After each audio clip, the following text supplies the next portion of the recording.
Alright, just a couple of things I wanted to talk about. Gym equipment. I don't really know if you guys ever thought about getting some, but I would highly recommend you guys get some of these. These are kind of optional. These are my squat shoes slash bench shoes that I really like to wear. It has a heel. It's really stable on the bottom. You know, you can have like 1,000 pounds on your back and they'll still kind of stay stable, you know, versus your running shoes or, you know, even wrestling shoes. But these are my wrestling shoes, really flat on the ground, really stable for deadlifts. If you're, you know, on a cash budget, wrestling shoes for pretty much your entire workout, I would highly recommend it.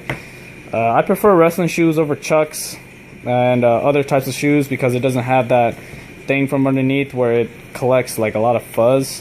Like this has a lot of grip here, it has a lot of grip here where the balls of my feet and my heels are at. So I tend to really stay on the heel when I deadlift, which is good.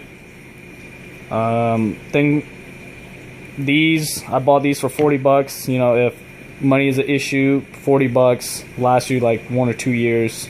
You know, get a new pair, highly worth it. These are a little bit more expensive, but like I said, I'm a competitive powerlifter, so you know, my brother bought them for me, might as well use them, you know. So number one is always shoe or footwear, because you're always moving, you're always working around your feet, so you kind of want to take care of them because all your power, all your strength comes from your feet. If you're a bodybuilder, do whatever works, but I will still recommend wrestling shoes for most bodybuilders. Number two is a belt. You know, most people think I wear a belt because it protects my back, but I can guarantee you if you have 5, 6, maybe one day 700 pounds on your back, this belt is not going to protect your back. If your back is going to break, it's going to break. But I will say this, because this belt is thick all the way around like this, not like your regular gym belts, it could keep your core tight. So imagine if you were to do a squat and you have a belt that's only tight in the back and you take a deep breath and you push against your belt, you won't have any support in the front. So get a real powerlifting belt that's thick all around. One of the main benefits I would say is it helps keep your core tight so your technique won't fail. And then these are optional. Number three, wrist wraps and knee wraps. Even if you're raw, I would highly recommend these. They'll protect you. These wrist wraps protect your wrist from any sort of press movement. So shoulder press, bench press, even squats. You know, it's I would say it's almost like a 10, 15, maybe even 20 pound increase on majority of your lifts, just because of the support that it gives your wrists. You don't have to worry about it hurting. It gives you more confidence.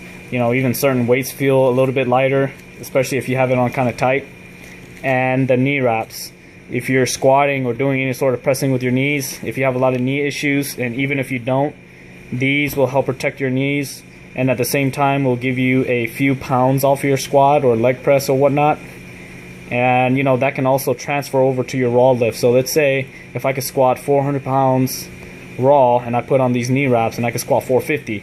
Well, if I squat 450 slash 475 for a few reps, you know, for a couple of weeks, and I get off of these, 405, my raw max, or let's say 400, would be a lot easier, and I might end up repping my max due to the help of knee wraps. So use what you got. If you have money, invest into some of these, but mainly always remember footwear and a belt.